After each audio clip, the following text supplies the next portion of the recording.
ትንቢተ ሆሴዕ ምዕራፍ 5 ካህናት ሆይ ይህን ስሙ፣ የእስራኤል ቤት ሆይ አድምጡ። የንጉሥ ቤት ሆይ ልብ አድርጉ። በምጽጳ ላይ ወጥመድ በታቦርም ላይ የተዘረጋ አሽክላ ሆናችኋልና ፍርድ በእናንተ ላይ ነው፣ ዓመፀኞችም እርድ አብዝተዋል።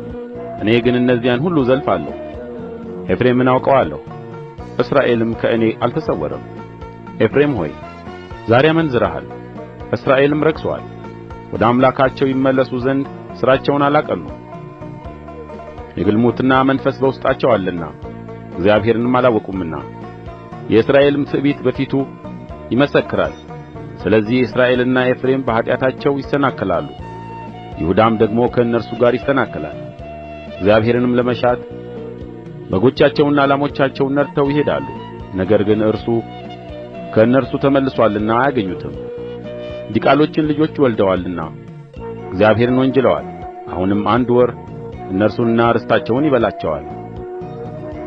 በጊብዓ መለከትን በራማ እንቢልታን ንፉና ብንያም ሆይ ከአንተ በኋላ እያላችሁ በቤትአዌን ላይ እሪ በሉ። ኤፍሬም በዘለፋ ቀን የፈረሰ ይሆናል።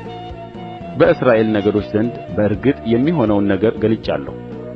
የይሁዳ አለቆች ድንበርን እንደሚነቅሉ ሆነዋል። እኔም መዓቴን እንደ ውኃ አፈስስባቸዋለሁ። ኤፍሬም ከትእዛዝ በኋላ መሄድን ወድዶአልና የተገፋና በፍርድ የተጐዳ ሆኖአል። እኔም ለኤፍሬም እንደ ብል ለይሁዳም ቤት እንደ ነቀዝ ሆኜአለሁ። ኤፍሬምም ደዌውን ይሁዳም ቍስሉን ባየ ጊዜ ኤፍሬም ወደ አሦር ሄደ፣ ወደ ንጉሡም ወደ ኢያሪም መልእክተኛን ላከ። እርሱ ግን ይፈውሳቸው ዘንድ ከቍስላቸውም ያድናቸው ዘንድ አልቻለም።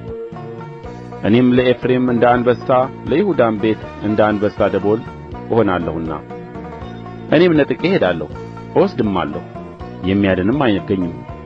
በደላቸውንም እስኪያውቁ ድረስ ፊቴንም እስኪሹ ድረስ ሄጄ ወደ ስፍራዬ እመለሳለሁ።